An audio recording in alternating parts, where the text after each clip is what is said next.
From KPRC2, this is Houston Newsmakers with Cambrell Marshall. The murders of 19 children and their teachers in Uvalde last month pushed our conversations about gun control to the top priority, along with the need for mental health care. For all the talk after those killings about what Texas can and should do about mental health, there's one reality as the starting point of the conversation, and that is that we're not doing so great. In fact, according to Mental Health America, Texas is dead last in the ranking of states as it relates to access to health care, mental health care, ranking 51st behind all the states in Washington, D.C., which, by the way, ranks 10th on the list. It's even worse when you look at the Mental Health America rankings of states that actually have mental health cases. Texas is 4th in that category, behind only New Jersey, Florida, and Georgia. Dr. Bob Sanborn is the president and CEO of Children at Risk, an amazing organization that exists, they say, as a catalyst for change to improve the quality of life for children. Good to see you, Bob. Good to see you as always. Yeah, hey, thanks, Cambrell. The Uvalde killings really kind of struck a nerve with you about what to do. Talk a little bit about the mental support you think is important as a part of having the conversation about gun control. Yeah, it was horrible, right? And we had this gut-wrenching conversation internally as a staff at Children at Risk. People were crying and talking about this because this was so horrible. But the fact of the matter is that these conversations have been happening for a long time all across the United States when there's these mass casualty events with shootings in our country. And for us, we started thinking about what was going on, and it's nothing new. But, when President Biden said, when you look at what other countries are doing, no one has as many guns as we have. And it's not mental health because they're mental health cases. But the fact of the matter is that we still spend far less on mental health than any other place. Certainly in our country, we're number 51, as you pointed out. We don't have a strong social safety net for our population, another indicator where you're going to have more of this violence. And then we're not even doing some of the basic things around gun safety, things that are supported by gun owners. And so for us, it was about how do we at least sort of work those things that mostly everyone can agree upon. And one of the interesting things is that there's been this morbid take that the only time that we get funding for mental health in our state is after a shooting. And I remember last time we were at 49th and we had this influx of funding and we went from 49th. Now we're 51st. So even with a lot of mental health funding, we're still nowhere where we need to be, whether it's just to help with mental health in our state, whether it's to treat the aftermath of shootings in terms of the trauma, or whether it's trying to prevent some of the gun deaths that are happening. You know, there are a lot of ideas out there about ways to solve the issues of gun violence. But one of the challenges is breaking through the partisan divide that seems to get in the way of good ideas that may be out there. What's Children at Risk strategy for trying to break through some of that wall? Yeah, one of the great things is that for us, we have good friends on both sides of the political aisle. And so we try to talk with them. You know, we've had this long-standing relationship with both sides. And so we're able to talk about what can work. And what we found pretty quickly in talking to people on the Republican side of the aisle is that there was a lot of support for doing something, right? And so we started talking through what could that be. And when you look at surveys of what gun owners want to do, you know, the red flag laws, making it tougher for younger people to get guns. Some of these things I think were important that, you know, we weren't talking about enough. And so those are important.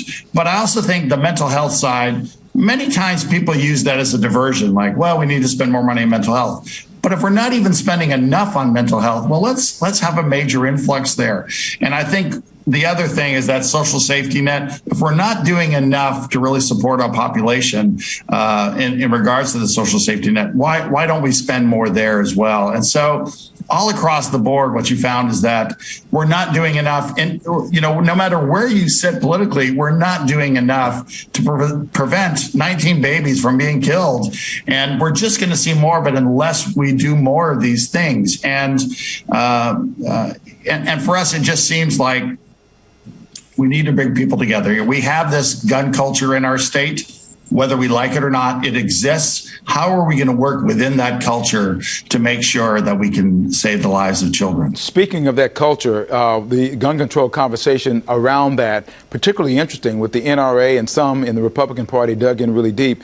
It could be seen in the open as Texas Senator John Cornyn was booed at the state Republican convention because he dared to try to negotiate some kind of bill regarding changes to gun regulations. You say there's a realistic way to look at what needs to be done. Rational ideas you have that you can, I know you say that both sides are in agreement on some of these things. Do you get a sense, and now that Senator Cornyn and the Senate has passed something, that's at least some of the progress that you hope to be seeing? Yeah, absolutely. Right. When we saw that happen, and for many people to say, well, it's not enough. And when you're talking about the lives of 19 kids, it doesn't seem like enough, but it's a move in the right direction.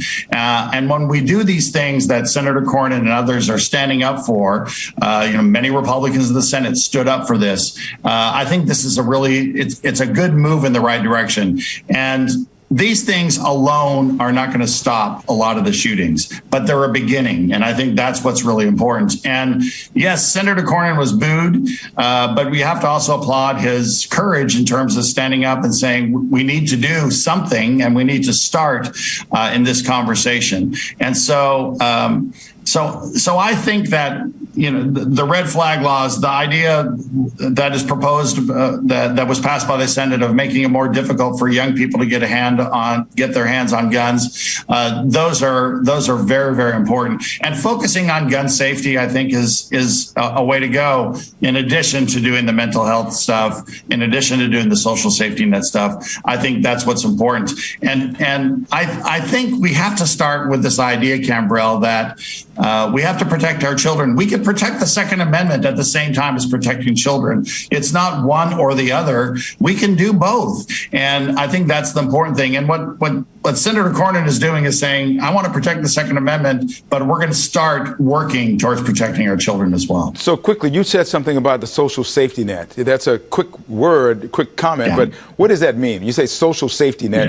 Yeah. That means if we don't do things like provide good early education, daycare, if we don't do things like provide good quality schools, if we don't have access to health and mental health for our children, things are going to happen. Kids are going to grow up without all the supports they need, and they're going to, things will happen like these shootings in terms of these children growing up into angry young adults. And so it's very important that we have that social safety net for us. I mean, if we truly believe that children are our greatest resource, we need to act on that belief, because we're not doing it right now. We're not doing the things necessary to make sure that our kids grow up to be healthy adults. Well, there's always more to talk with you about all of these topics, and I hope that we can do it again soon, within the next month or so. I mean, because you've been dodging me for a while, and that's just got in my crawl a little bit, Dr. Bob. And so I'm going to have to invite you to come back, and when you can come into the studio, let me know, and we'll just move heaven and earth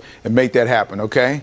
I look forward to that time. And we'll do we'll do a whole show. How about that? That'll be good. Sounds great, Carol. Right. Thank you so much. All right, Dr. Bob Sanborn, always great to get your perspective on these issues and so much more. Someone's working on the front lines, fighting for your children. Hey, just ahead, we have our conversation. We continue it about mental health from the viewpoint of an organization that for 118 years in Houston has been fighting for families. When Houston Newsmakers continue, stay with us.